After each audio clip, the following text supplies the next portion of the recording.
Hello friends, in this session I'm going to talk about building your own portfolio. If you are working as a content writer, a technical writer, an instructional designer, then you'll need to have a portfolio of your own. This would be required even if you are employed. So you may want to demonstrate your portfolio to your managers, to the company or the clients for whom you could be working and so on. So let's go ahead in this session. Now, before I get started, let me briefly introduce myself. So, my name is Makarand Pandit. They also call me Mac. I have got about 20 plus years of experience in technical writing, content writing, instructional design, and also in training. I am the managing director of Technowrites and Zetaversity Private Limited. I have got a lot of experience in training. I have been working as a part of a number of organizations or associations of technical writers. So I have been the founder member of the STC India chapter and the past president of STC India chapter. I have been the owner of the Twin mailing list, and I am the associate fellow of the Society for Technical Communication, the worldwide society. I was the first Indian to become the associate fellow of this society. Now let's go ahead. So let's look at the contents of this particular session. So what are we going to cover? So we are going to look at what is a portfolio. We are going to look at the importance of portfolio, what you'll need to build a portfolio, what to include in your portfolio. We'll talk about publishing your portfolio, and we'll also talk about going beyond the portfolio. So a portfolio is a collection of your works. It's a demonstration of your capabilities, your skills, your technical expertise, your domain knowledge, and so on. And you would make the portfolio available on websites, blogs, maybe on pen drives or CDs to people who are interested in it. So portfolio essentially is a collection of the work that you have done. So you would include samples of your work and so on. But then the idea is to convince the person who's reading your portfolio. The idea is to convince that you are capable. The idea is to convince that work can be given to you and you will be able to do it. So when you show specific items, then the client appreciates your skills that may have gone into producing that particular sample or that piece of work, or then understands the deep technical or domain knowledge that you may have required before writing that content, and so on. By the way, portfolios are not created only by writers. Portfolios are also created by journalists. Portfolios are also created by a lot of people who are into modeling, acting, and so on and so forth. Now, obviously, if you are a model, then your portfolio will contain a number of samples or video clips, audio clips, and so on. So in our case, we are talking about writing samples. Let's go to the next slide. So portfolio shows the samples of work that you have done, proves that you have done quality work. Your portfolio should create an identity for yourself. Your portfolio should prove your credibility and show the range of work that you can do. So the sheer number of projects that you have done or the sheer number of samples that you are able to demonstrate will vouch for your range or the diversified capabilities that you have had. Somewhere in the back of his mind, the client or the prospect is always comparing your work with what he or she wants to get done. So if I want you to write a white paper, I will be interested in the other white papers that you may have written in the past. So portfolio will be, it shows you a range of work. It gives a means to compare you with others. So maybe that same client is also going to look at portfolios of other candidates. So somewhere the client says that, okay, when I compare this particular sample with that one, I think this one is definitely better. So let's go ahead and talk to Mac about it. Correct? It saves you time of talking to and convincing the client. So your portfolio is actually selling your services, selling your candidature. A number of times, even if you are not working as freelancer, but let's say when you are changing a job, when you are going for a job, you may be asked to produce a portfolio. You will be asked to give samples of work that you have done. And based on those samples, they are going to judge you. So even employed writers are going to need portfolios, as I just mentioned. Let's go ahead. What do you need to build a portfolio? Now, obviously, you need some tools for creating the portfolio, some tools for publishing. Maybe places where you can share your samples. So maybe places like SlideShare, LinkedIn, and so on. You'll need media for distributing your portfolio. So you may want to put those files on CDs, pen drives. You can also put them in your Google Drive, or then one good option could be to create a Dropbox account and then pass on that link to the client. So when the client clicks on that link, that file gets downloaded or it gets opened. So typically you won't probably be creating samples on your own totally from scratch, though that's also a good idea, and I'll talk about in a bit of while. So you'll probably be creating your documents while you are doing the work. So you'll probably look at that document and say that, okay, which part of this document am I going to show as my portfolio? You need not show the entire document. So you'll have to think about how are you going to publish it? Are you going to put it on a website and blog and so on?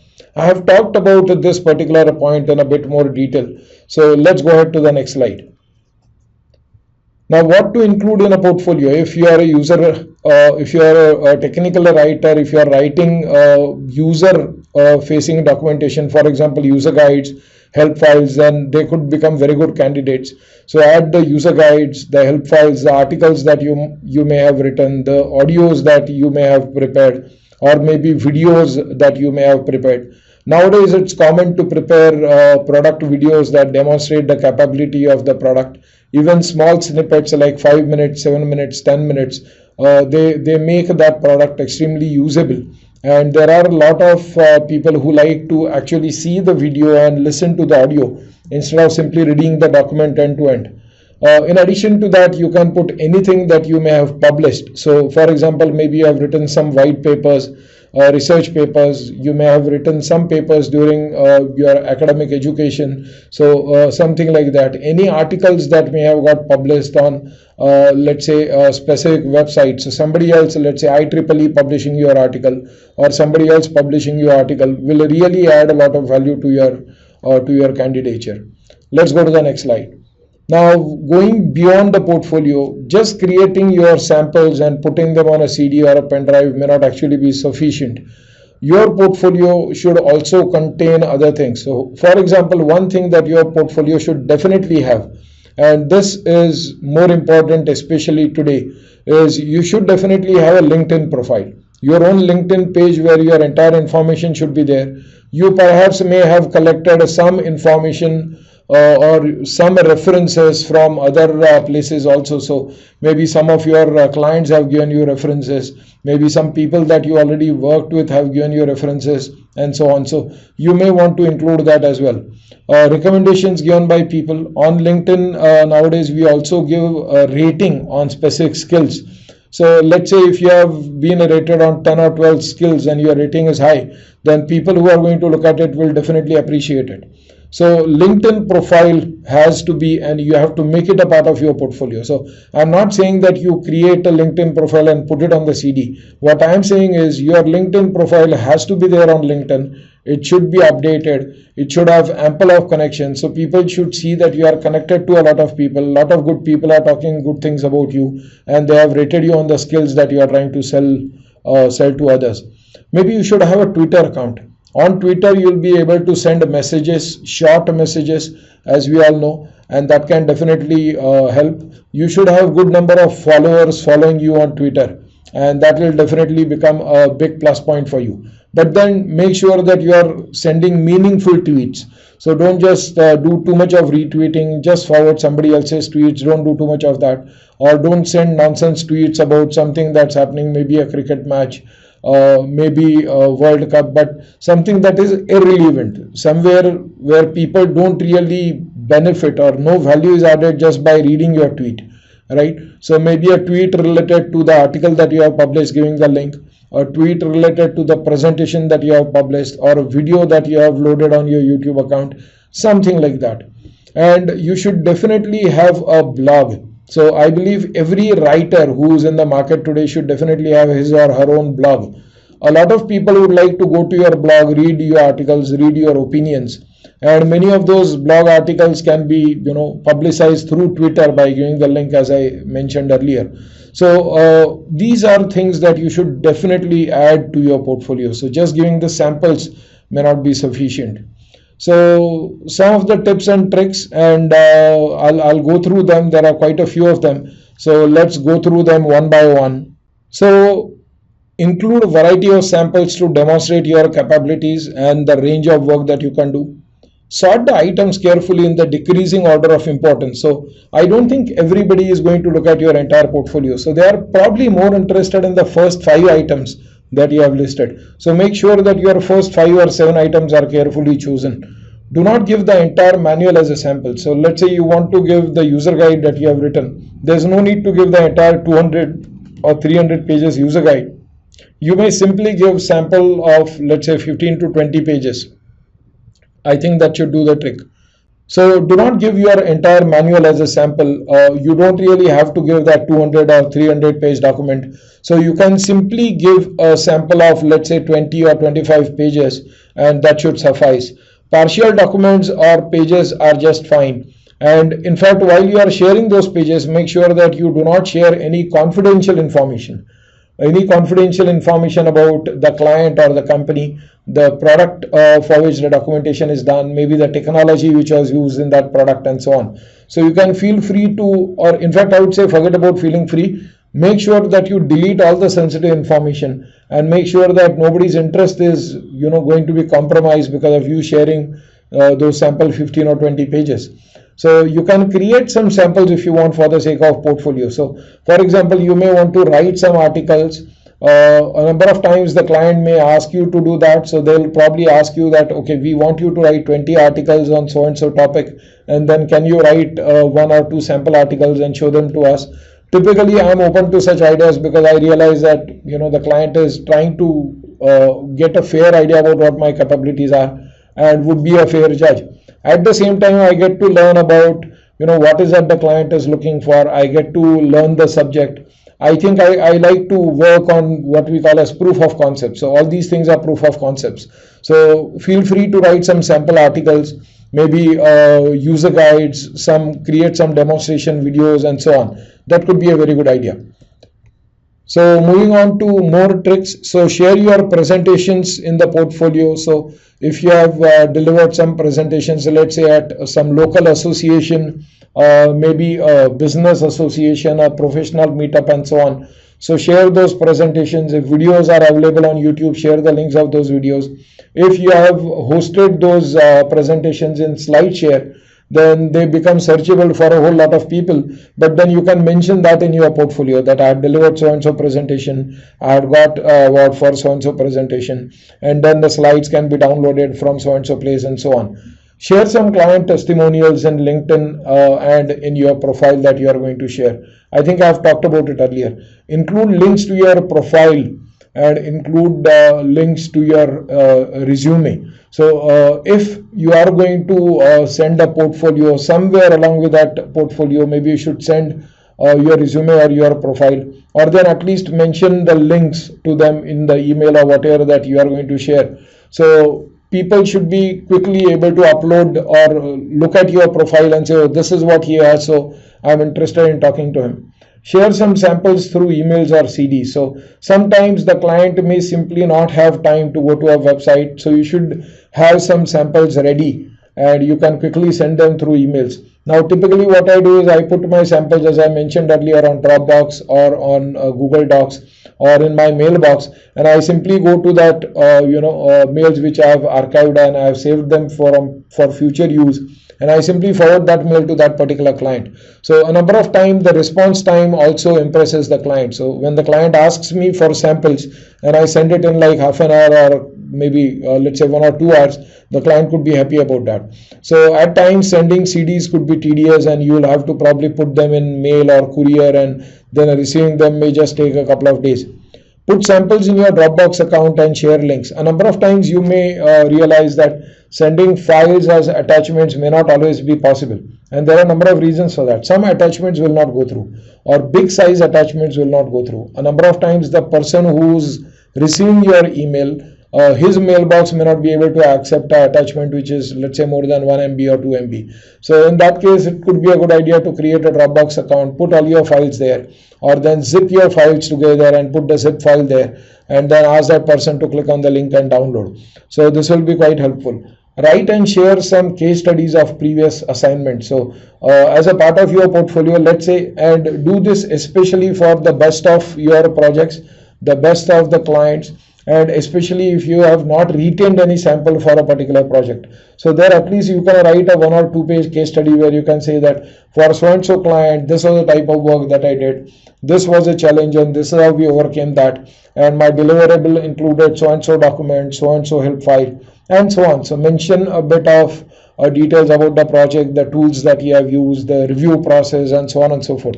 So even if you are not able to share your sample, I think people would definitely be happy to see that you have followed a systematic process, and a lot of value will be associated to that. So I would say if you have been working as a freelancer or as a let's say employee in a company for a few years, try to at least have something like 8 to 10 case studies ready so that you can share them. Let's go ahead.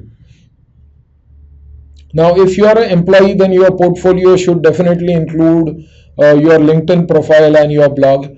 But then if you are a freelancer, then your portfolio should include your LinkedIn profile, your blog, as well as your portfolio created on a marketplace. Now, what do I mean by marketplace? There are sites. So, for example, there is a site called as elance.com. And if you go to Elance and if you register there as a vendor, they'll ask you to create your portfolio on Elance. Now, this makes it easy for the customers who are trying to buy services or who are trying to buy skills on Elance. So they can see your portfolio on Elance. They can see your resume there. They can see your samples there. On Elance, you can also take certain exams, and based on those exams or tests, there are some ratings which are given to you. So your customers would want to see that. So if you are a freelancer, this marketplace block has to be there in your portfolio. So you have to register yourself on all the good websites where freelancing can be done. You should create a portfolio over there, put some samples there also, and then make sure that you get good feedback from your clients. They give you good ratings, because a lot of clients are going to evaluate you based on the star ratings that you are going to get and so on. Let's go ahead. Now, site-based portfolios, so your clients access this portfolio on these sites, take exams. I think I covered all the points.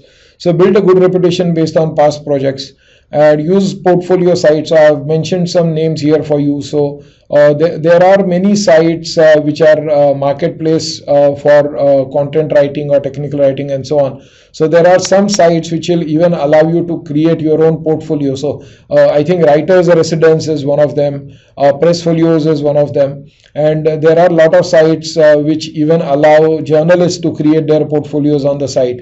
So you can use these sites also to build your portfolios.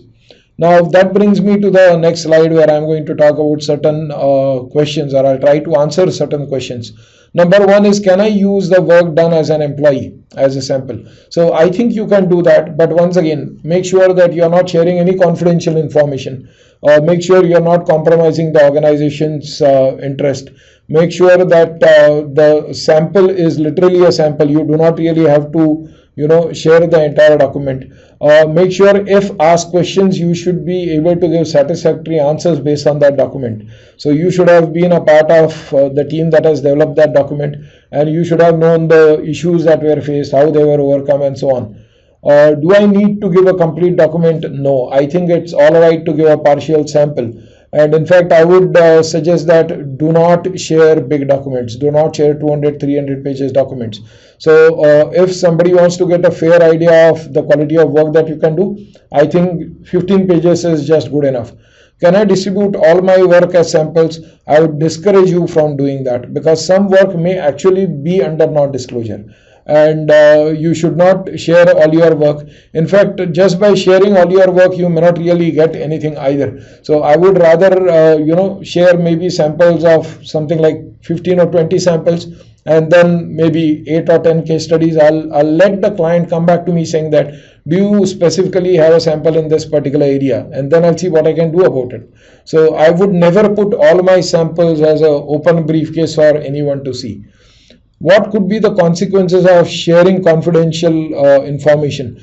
Well, I think the worst is there could be a legal lawsuit. So you may be facing trial for sharing confidential information. And typically, most of the employees and even vendors sign an NDA or a non-disclosure agreement. So go and refer to the document that you must have signed. The terms and conditions would be written there in detail. If you have not signed a specific NDA as such, I would suggest you go and look at your employment contract, because many times those terms are put in the employment contract as well. Is there anything I can share without asking for a client's permission? I believe so. I believe you may be able to share information which was anyway there in public domain. So for example, let's say you have created white papers for a client, and that client had put those white papers on their website as free downloads. So this means that this information is already there in the public domain. So then by sharing those samples, you won't really be compromising on anybody's interest. So articles that, let's say, you have written, so you may have written article for a magazine or a website. So I think that can be shared as well. Sometimes when you share articles, you may have to mention that the article was first published in so and so journal, and give the date and all the other information. So sometimes this is a good practice, though it may not be mandatory, but I would suggest you observe that. Is there anything I can share? Yes. What can be treated as sensitive information? Anything that is specific to a product. If you are writing for, let's say, engineering product, then maybe engineering drawings, circuit diagrams, block diagrams, schematic drawings, product designs, product photographs. If you are writing for software applications, maybe screenshots of the software, maybe the architectural overview of the software system and so on. So all that technical information generally can be considered as sensitive. And if you are not sure about that, I suggest that you talk to the people with whom we have worked. So if they say, oh, it's all right if you can share this, then you can go ahead and do that. What can I write about to build my own portfolio or free samples? So I think there are a lot of tools available in the market. Many of those tools are open source tools. So for example, you can take some package which works on Linux, and then maybe write about that particular package, or write a user guide for that, or create a training material for that. Take a topic which is trending and write an article about it. So something like that you can do. Anything that is there in the public domain. Because if you are writing for a product that nobody knows, then your client may not also be able to appreciate what you have written. But then if you have written for a very well-known product, and then you can see that your treatment is much better than what anybody else could have given, I think that will make a good impression. So should I do a free sample or proof of concept? Yes, I think so. I would encourage everybody to do that, but then don't do too many free samples, and make sure it's just a sample. So I would not recommend you to write a 300-page document for free. So some amount of sample work can definitely be done for free. Where is the non-disclosure clause mentioned? So it could be mentioned in the non-disclosure agreement, or maybe your employment contract. If you have worked as a part of a company, so maybe it is there in the client's purchase order, or the agreement that your company may have made with the client, and so on. So be very careful about that. We'll take questions at the end of this session. So if you are not attending this session live, then I would suggest that you mail me your questions. I'll share my email ID, and I'll be glad to provide answers to those questions. So continue learning. So if you are not a Technowrites student yet, you can still do these things. So get information about our courses, participate in many more webinars. There are recordings available of the previous webinars that we have done. And if you go to my YouTube channel, that is, go to YouTube and search for Technowrites channel. So you'll see something like more than 50 videos. And I think we have got more than 20,000 views of all those videos put together.